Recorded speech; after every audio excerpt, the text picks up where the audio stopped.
بسم اللہ الرحمن الرحیم رب یسر ولا تعسر وتمم بالخیر۔ روایت ہے پیغمبر اسلام صلی اللہ علیہ وآلہ وسلم سے، اللہ کے رسول صلی اللہ علیہ وآلہ وسلم نے اس خطبے کے اندر اور اس فرمان کے اندر مختلف گناہ بیان کیے ہیں اور ان کے نتائج کو بیان کیا ہے۔ انسان جو بھی گناہ کرتا ہے اس کا ایک وضعی اثر ہوتا ہے، ہر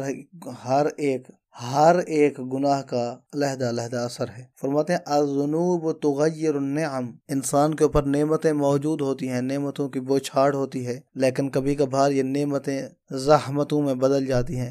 نعمتیں تبدیل کیوں ہوتی ہیں؟ اس کی وجہ کیا ہے؟ فرمایا اس کی وجہ ذنوب، گناہ ہے۔ اس کے بعد پھر فرماتے ہیں کہ پچھتاوا ہو جاتا ہے، انسان کبھی کبھار نادم ہو جاتا ہے، پچھتاتا ہے۔ یہ پچھتاوا کیوں ہوتا ہے انسان کو؟ اس کی وجہ کیا ہے؟ فرمایا البغی یوجب الندم، انسان کا سرکش ہو جانا، اللہ تبارک و تعالی کے احکامات کی نافرمانی کرنا، یہ انسان کے پچھتاوے کا موجب بنتا ہے۔ شرب الخمر یحبس الرزق، فرمایا شراب پینا یہ انسان کے رزق کو مقید کر دیتا ہے، رزق کے دروازے بند ہونے لگ جاتے ہیں جو انسان شراب پیتا ہے۔ الزنا یعجل الفناء، جو انسان زناکار ہے، بدکاری کرتا ہے، فرمایا اس کی بربادی جلدی ہوتی ہے، بربادی کا جلدی آنا اس کی وجہ زنا ہے۔ قطیعۃ الرحم تحجب الدعاء، رشتہ داروں کے ساتھ، ذوی الارحام کے ساتھ، خون رشتہ داروں کے ساتھ قطع تعلقی کرنا،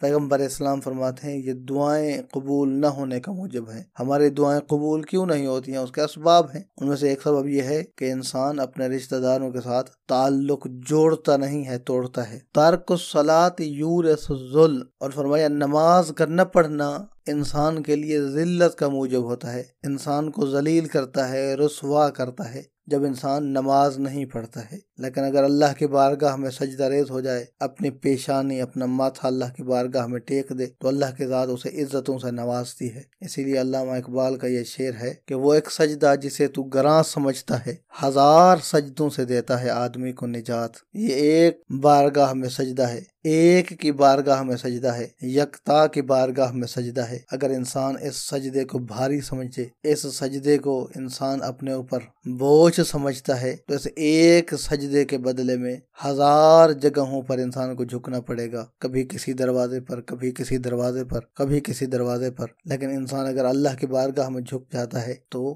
ذلت سے محفوظ ہو جاتا ہے۔ اس لیے پیغمبر اسلام فرماتے ہیں ترک الصلاۃ یورث الذل، اگر انسان نماز کو چھوڑ دیتا ہے تو ذلیل ہوتا ہے، مختلف دروازوں پر جھکنا پڑتا ہے اسے۔ دعا ہے کہ اللہ تبارک و تعالی کی ذات ہمیں تعلیمات محمد و آل محمد علیہم السلام سے مستفید ہونے کی توفیق عطا فرمائے۔ محمد نقی جسکانی کو حوزہ علمیہ نجف اشرف سے اجازت دیجیے۔ والسلام علیکم ورحمۃ اللہ وبرکاتہ۔